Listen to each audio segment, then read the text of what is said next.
पाकिस्तान इस वक्त भुखमरी की कगार पर है, कंगाली की कगार पर है और जल्द ही दिवालिया घोषित हो सकता है। इस तरह के हालात उसके बन रहे हैं।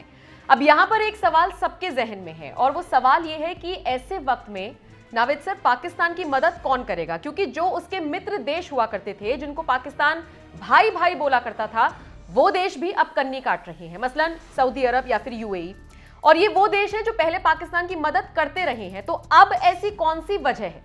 क्या इसके पीछे आईएमएफ है? आपको बता दूं, आईएमएफ पहले ही पाकिस्तान को कर्ज देने से इनकार कर चुका है। इसके पीछे शायद वजह यह भी हो सकती है क्योंकि बहुत ज्यादा हालात खराब हैं, और ऐसा होता है ना नाविद सर, मैं अगर किसी को उधार दूं और मुझे पता है सामने से वापस नहीं आना, तो फिर मैं बचूंगी। हो सकता है ये हालात हो, लेकिन सऊदी अरब क्यों बच रहा है? देखिए, आईएमएफ और सऊदी अरब दोनों की नीयत और सोच में कोई बदलाव नहीं है। दोनों जिस तरह से पहले भी कर्ज देते थे, अभी भी कर्ज देते हैं। सऊदी अरब में थोड़े से बदलाव हुए हैं, उनके बारे में आगे बात करेंगे। लेकिन अगर इधर देने वालों की नीयत में कोई बदलाव नहीं है, तो दिक्कत ये हो रही है कि जो लेने वाला उसकी नीयत में तो बदलाव हो, उसकी नीयत में बदलाव नहीं है। वो अभी भी हाथ फैलाए खड़ा है, जो आज से 30 साल पहले खड़ा था, जो आज से 10 साल पहले खड़ा था, जो पिछले इलेक्शन के पहले खड़ा था, और अब इलेक्शन तक के लिए पैसे नहीं है। तो पाकिस्तान अपनी नीयत नहीं बदल रहा है, पाकिस्तान वही हाथ फैलाए खड़ा हुआ है। और वो बिल्कुल सही कहा आपने कि अगर आपको लगता है कि यार मेरा पैसा तो यहाँ डूब जाएगा, कुछ काम ही नहीं आना, मतलब आप सोचिए कि पाकिस्तान से बुरी हालत इस वक्त श्रीलंका में है, आईएमएफ वहां पर पैसा देता है। अर्जेंटीना की में बुरी हालत है, वहां पर आईएमएफ पैसा देता है। अब ऐसा नहीं है कि पाकिस्तान को आईएमएफ ने अभी तक पैसा नहीं दिया है, काफी पैसा दिया। लेकिन आपको याद होगा कि बार बार आईएमएफ ग्रे लिस्ट में डालने की बात करता था और ये बताता था कि हम ग्रे लिस्ट में डाल देंगे, ये हमारी नॉर्म्स है, इसे फुलफिल कीजिए। वो नॉर्म्स तक फुलफिल नहीं कर पाया। आप आतंकवाद पर रोक नहीं लगाते हैं। लगातार बार बार यूएन में जाकर भारत जब हमला करता है कि आप जो आईएमएफ पैसा देता है, आप ये तो देखिए आपके पैसे का इस्तेमाल क्या हमारे देश के खिलाफ तो नहीं हो रहा है। तो वो सारे फैक्टर्स हैं जिसने आईएमएफ को मजबूर किया है। जो हमारी इंटरनेशनल लॉबिंग थी उसका बड़ा असर हुआ। प्रधानमंत्री नरेंद्र मोदी का वो बयान आपको याद होगा कि मैंने पाकिस्तान को दर दर कटोरा लेकर मतलब भीख मांगने पर मजबूर कर दिया। वो बयान ऐसा ही नहीं था, उस बयान के कई मायने थे। यूएन में आप देखिए जो भारत के अधिकारी थे, जिस तरीके से वो सबूत रखते रहे पाकिस्तान को लेकर, हमने कई फोरम पर सबूत रखे हैं कि पाकिस्तान ने भारत के अंदर आतंकवाद फैलाया, और फिर हमने ये भी सबूत रखे कि ये पैसा कहां से आ रहा है और अगर इस पैसे में आईएमएफ का पैसा है। क्योंकि आप ये जानिए कि जब इंटरनेशनल जो मॉनिटरी फंड है, आईएमएफ है, उसमें जब पैसा जाता है, वो पैसा आता कहां से? वो पैसा तमाम देशों की तरफ से आता है, एक कोष बनता है और उस कोष से जो जरूरतमंद होता है उसको दिया जाता है। यानी कि कहीं ना कहीं उसके अंदर आज नहीं तो कल भारत का भी पैसा होगा। मतलब अगर भारत का ही पैसा भारत के लोगों के ऊपर आतंकवाद के लिए इस्तेमाल होगा तो भारत तो उसके लिए अपोज करेगा, हर प्लेटफॉर्म पर करेगा। और प्रधानमंत्री नरेंद्र मोदी ने यही किया और यही वजह है आज के आईएमएफ पहले कटा। आईएमएफ ने पाकिस्तान से हाथ ऊपर कर लिया कि वो पैसा नहीं देगा। दूसरा सवाल जो आज आपने सबसे पहले उठाया कि उसके दोस्त और खासकर सऊदी अरब। आपको एक तस्वीर याद होगी नम्रता, जब मोहम्मद बिन सलमान जो थे वो आए थे, तब वो क्राउन प्रिंस बने थे या बने भी नहीं थे, तब वो आए थे पाकिस्तान के दौरे पर। उस वक्त प्रधानमंत्री थे इमरान खान, और इमरान खान गाड़ी खुद चलाई थी, उन्होंने ड्राइवर को हटा दिया था।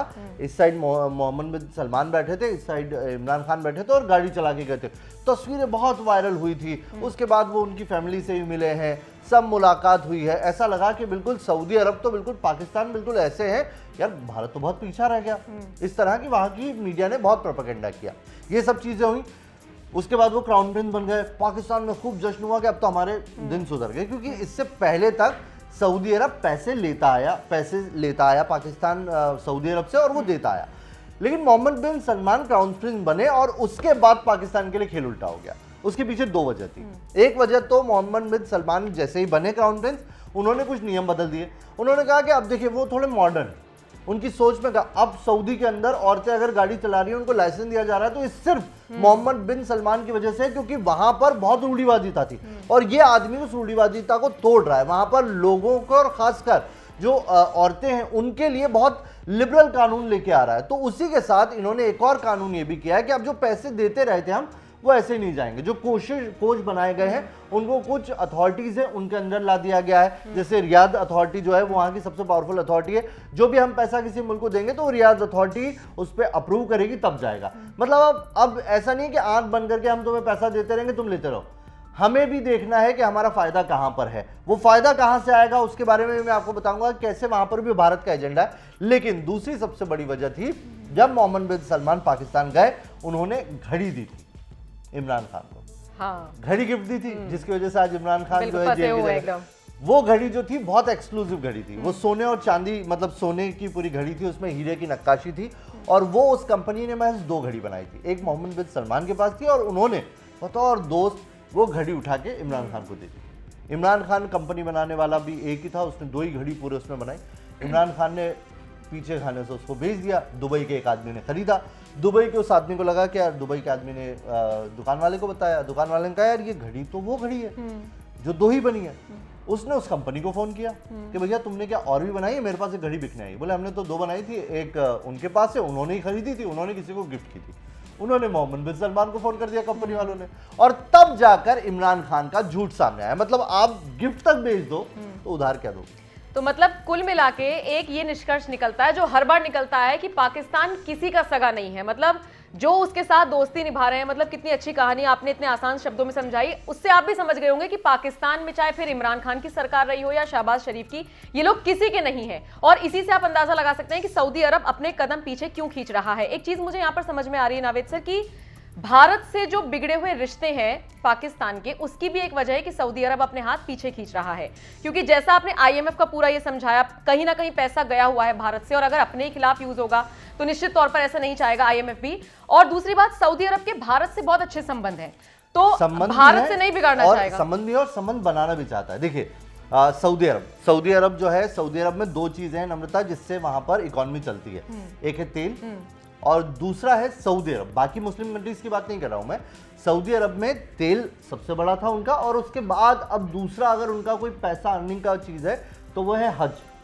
लोग हज पे जाते हैं, पूरी दुनिया से लोग वहां पर हज पे जाते हैं, भारत से जाते हैं, दुनिया से जाते हैं, और एक तरीके से वो भी उनकी इकोनॉमी को बूस्ट करता है। आपके यहाँ पर लोग आ रहे हैं तो होटल्स चलती हैं, दूसरी चीज होती है, तो इकोनॉमी बूस्ट होती है उससे भी।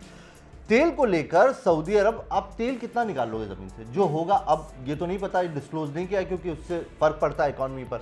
तो कहीं ना कहीं लोगों के पास ये जानकारी है, और इस तरह से जो बार बार हम जो रिसर्चर्स को पढ़ते हैं कि सऊदी अरब का तेल का भंडार हो गया खत्म, सऊदी अरब का तेल का भंडार खत्म हो गया, तो उसकी वजह से अब उसने अपने जो खर्चे हैं उन पर भी लगाम लगाई है। जो पैसे बांटता रहता था उसमें भी कमी की है। दूसरा, अब उसके पास पैसे की कमी नहीं है। अभी तक उसने खजाने तो भर लिए, लेकिन वो खजाने अगर ऐसे ही वो खर्च करता रहा तो खत्म हो जाएंगे। तो उसके लिए अब उसको पैसा लगाना पड़ेगा, इन्वेस्ट करना पड़ेगा। तो तेल के भंडार खत्म हो रहे हैं, तो वो तेल के भंडार खत्म होना उसके लिए रोक दिया। आज की खबर है कि जो 33 देश हैं जो तेल निकालते हैं, उन्होंने कह दिया कि हम अब प्रोडक्शन कम करेंगे, तो उससे तेल की कीमतें एकदम से फिर से बढ़ सकती है। ये भी खबर आ रही है। तो सऊदी अरब तेल की जो प्रोडक्शन है उसे कम करके अपना पैसा कहीं और चैनलाइज करना चाहता है। उसके पास, उसने वो आज तक दुनिया में जितना भी तेल बेचा है उसका फंड है उसके पास, अच्छा पैसा है। मतलब ये कह सकते हैं कि जितना तेल के कुएं हैं उतने उसके पास खजाना भरा पड़ा है, लेकिन उसे इन्वेस्ट करना है। इन्वेस्ट करने के लिए अभी तक अमेरिका की इकोनॉमी में सऊदी अरब इन्वेस्ट करता था, लेकिन अब मार्केट चेंज हो रहा है। उस चेंज मार्केट में जो बढ़ती हुई इकोनॉमी है, उनमें अगर आप पैसा लगाओगे तो रिटर्न अच्छा मिलता है, और लंबे टाइम तक आप उसके साथ खेल सकते हो। अमेरिका में आपने क्या कहते हैं, वेपन इंडस्ट्री में लगा लिया है, कर लिया, लेकिन अब एक उनकी वो है। अब जो 2 इकोनॉमी है जो बहुत तेजी से ग्रो कर रही है, वो है एक चाइना और दूसरी अमेरिका। इन दोनों कंट्रीज में ही उसको पैसा लगाना होगा।